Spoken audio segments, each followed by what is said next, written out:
welcome to Chase's Theater. Today, I'm going to be counting down what I believe to be the top 10 greatest fantasy films of all time. So kicking off the list at number 10, we have Willy Wonka and the Chocolate Factory. Willy Wonka promised us a world of pure imagination, and he delivered.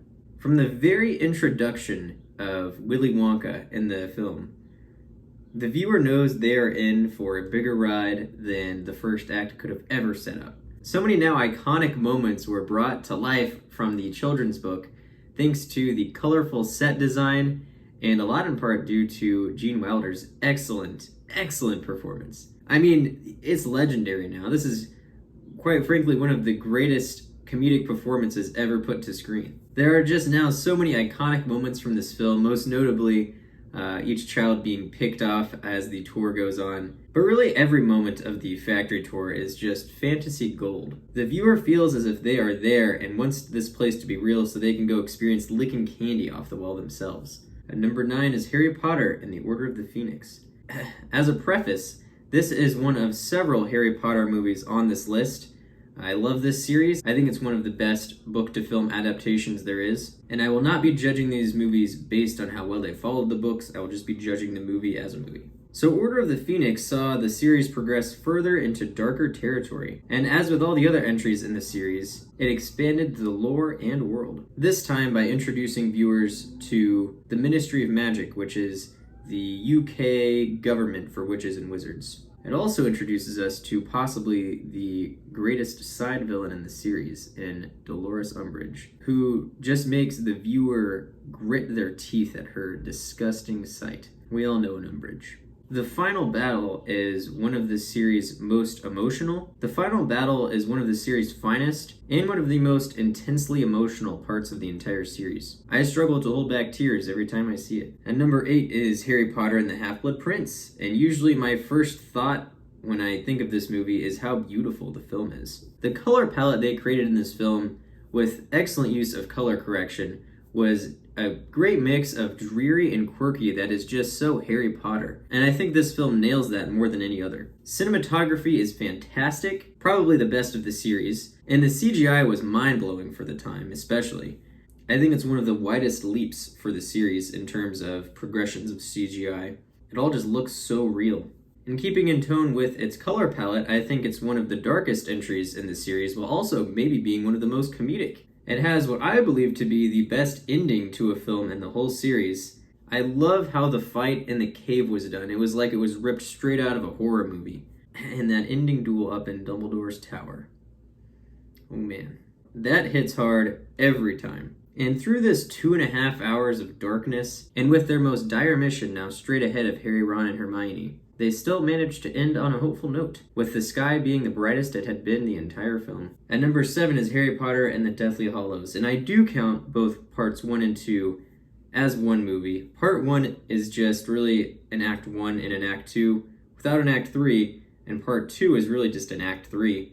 So together, I believe they form a very fitting, epic 4.5 hour finale to this series.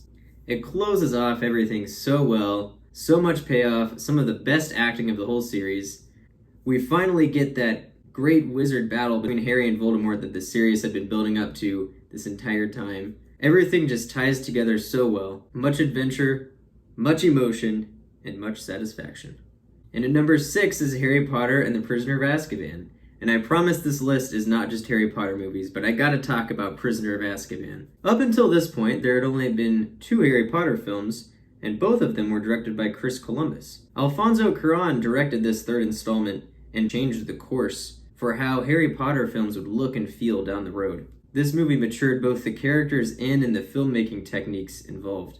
Just watching it, it feels like a more grown-up story, with more advanced CGI, improved acting, and a more streamlined story. But even with its darker, more mature themes, it maintains its fun, fantasy energy throughout. At number 5 is Pirates of the Caribbean, The Curse of the Black Pearl. And I debated putting this one on the best adventure movies list, but I was like, nah, the fantasy in this movie is just too fun. It's an absolutely fantastic fantasy film propelled by its great adventure, story, and now iconic characters, with Jack Sparrow obviously being the standout. And I actually think this is Johnny Depp's best role ever. He played a character that was sleazy yet honorable, a character that was so competent, so cool, always one step ahead of the rest, yet so lackadaisical.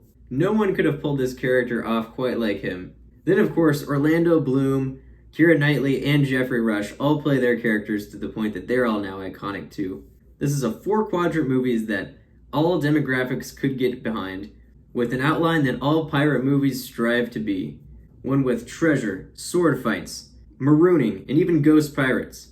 All with the most engaging characters to lead us and make us laugh along the way. This is one of the most fun movies I've ever seen. At number 4 is Harry Potter and the Goblet of Fire. And this is the real turning point of the series here. This movie is exciting, it's got great comedy, all the character interactions you could wish for between the main cast, great special effects and battles. And this may not be the standout film of the series in any of these small specific parts, but this movie is the one that feels the most complete to me in the series. But this is the perfect middle chapter story. Everything before had led to this, and it sets the groundwork so well for everything coming afterward. The tone here fits the story very well. It's much darker, and I like that the filmmakers were able to capture that tone as the series progressed. This is my favorite Harry Potter film. It just gets everything right in my book. And number 3 is The Wizard of Oz. And whenever I think of this movie, I think of how crazy it would have been to see this as an audience member back in 1939 when it was released. This was so different, so much more advanced than anything audiences had seen up to that point. The fantasy element here is off the charts, and the land of Oz they created feels so real. The special effects employed here were revolutionary. The songs are now classics, as are many of the lines. The entire cast makes this movie such a blast to sit through. This film is the perfect fun movie to me. This film was so influential. Who knows where the modern film industry would be today without the success that The Wizard of Oz is. At number 2 is The Princess Bride, which I'd also call a perfect fun movie. It's serious enough to get you invested in the story, to keep you smiling throughout the whole thing. It's got some all-time great characters and lines, as well as some excellent choreographed sword fighting. But really, I cannot stress how great the characters are in this movie. Many of them being even just fairly 1 or 2 dimensional. But that's what makes this movie so great. It's really the epitome of a campy fantasy film. It's exciting, it has a clear protagonist and villain, and is engaging the entire expertly paced runtime. This is what I call a flawless movie. And before I get to number 1, here's some honorable mentions.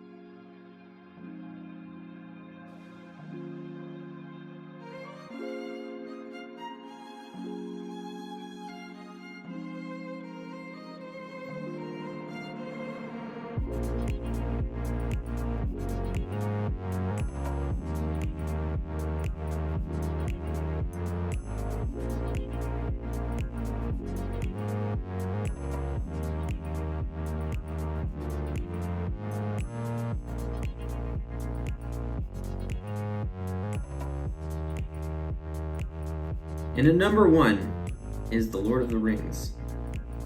And what else could it be, really? All of the movies on this list are not just great, but the best of all time. But Lord of the Rings is on a completely different level from any of them even. It's so far beyond even number 2 on the list. And I did decide to lump all 3 together, because you can't just watch one without seeing all 3. It is just one cohesively long story. Sorry, very, very long story. About a hobbit and his quest to destroy an evil ring that could otherwise bring destruction to the world. But even though the movies have such lengthy runtimes, every time I watch them, I find myself wanting even more runtime out of it. And I exclusively only watch the extended editions. If you're gonna watch Lord of the Rings and not watch the extended version, do yourself a favor and just wait until you can watch the extended version. Because even though these movies are extremely long, every time I watch them, I find myself wanting more. The world building here is incredibly rich. There's so much traveling to these different places on the map that Middle Earth really does feel like its own world. Sometimes in a fantasy movie or even a fantasy series, the main characters will just stay in essential 2 or 3 locations. But look at this. This is the traveling that went on in these movies. We got to go in depth with exploring this world here. So many new places to see. And the set design and CGI are easily a 10 out of 10. Each place feels so real, so right. None of it looks fake. And I can't see this movie working in the same way not having it filmed on location in New Zealand. That's just what Middle-earth looks like in my head now. But shooting it there as opposed to in a studio with green screens gave the films that much more depth. Peter Jackson masterfully directed every single part of this 10-hour plus story. In my opinion, he achieved the rare feat of actually improving this adaptation from the book. He expanded on certain characters like Aragorn, Arwen, and Eowyn, to name just a few, and made them feel more relatable to the audience. Each scene of this story feels like 110% effort went into it to make just that one scene feel authentic. The battles are off the charts epic as well. You can talk about the final battle at the Gates of Mordor, or the Battle of Helm's Deep, which are just some of the most incredible feats of filmmaking on their own accord. But even the smaller battles feel absolutely real. So much craft went into them. And to keep the audience invested in the interceding storylines going on for several hours is just insane. The audience would have checked out if this world didn't feel so real, so authentic to them.